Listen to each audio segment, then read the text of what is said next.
क्या फरिश्ते भी रमजान में रोजा रखते हैं? रमजान में फरिश्ते क्यों उतरते हैं? क्या आपने कभी गौर किया है, जब रमजान का मुकद्दस महीना आता है, हम रोजा रखते हैं, भूख सहते हैं, प्यास सहते हैं, सिर्फ अपने रब को राजी करने के लिए, तो दिल में एक सवाल जरूर आता है, क्या फरिश्ते भी रोजा रखते होंगे? क्या उन्हें भी भूख लगती है? क्या वो भी इफ्तार करते हैं? या उनका मामला हम इंसानों से बिल्कुल अलग है? आज की इस वीडियो में हम इस राज को आसान और दिल को छू लेने वाले अंदाज में समझेंगे, और यकीन मानिए आखिर तक सुनेंगे तो आपका दिल रमजान की इबादत के लिए और बेताब हो जाएगा। सबसे पहले हमें यह समझना होगा कि फरिश्ते आखिर होते कौन हैं। इस्लाम के मुताबिक फरिश्ते अल्लाह ताला की एक पाक और नूरानी मखलूक है। उन्हें नूर रोशनी से पैदा किया गया है। फरिश्तों की कुछ खास बातें होती हैं। उन्हें भूख नहीं लगती, उन्हें प्यास नहीं लगती, उन्हें नींद नहीं आती, उन्हें गुनाह करने की ख्वाहिश नहीं होती, वो कभी अल्लाह की नाफरमानी नहीं करते। कुरान में आता है कि फरिश्ते वही करते हैं जिसका उन्हें हुक्म दिया जाता है, यानी उनकी पूरी जिंदगी सिर्फ इबादत है, सिर्फ बंदगी है, सिर्फ तस्बीह है। क्या फरिश्ते भी रमजान में रोजा रखते हैं? जवाब है नहीं। फरिश्तों को रोजा रखने की जरूरत ही नहीं होती, क्योंकि रोजा इंसानों और जिन्हों के लिए इम्तिहान है। भूख और प्यास सहकर अपने नफ्स पर काबू पाना,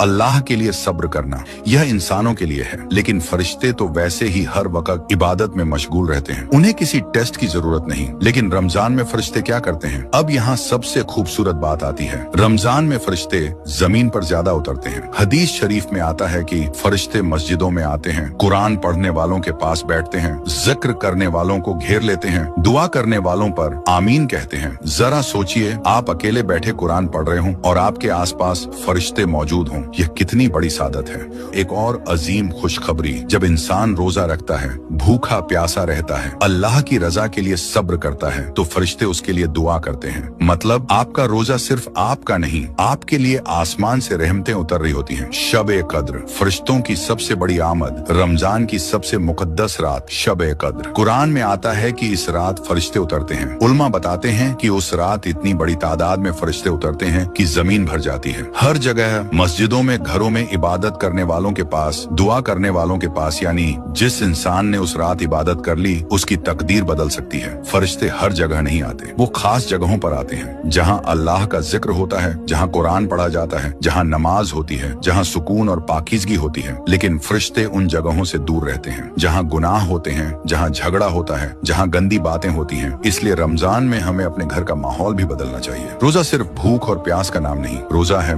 सब्र, तकवा, गुनाहों से दूरी, दिल की सफाई, अल्लाह के करीब होना। अगर इंसान भूखा रहा लेकिन झूठ बोलता रहा, गुस्सा करता रहा, तो रोजे की हकीकत पूरी नहीं हुई। सबसे बड़ी खुशखबरी हदीस में आता है, जो इंसान ईमान और सवाब की नीयत से रमजान के रोजे रखता है, उसके पिछले गुनाह माफ कर दिए जाते हैं।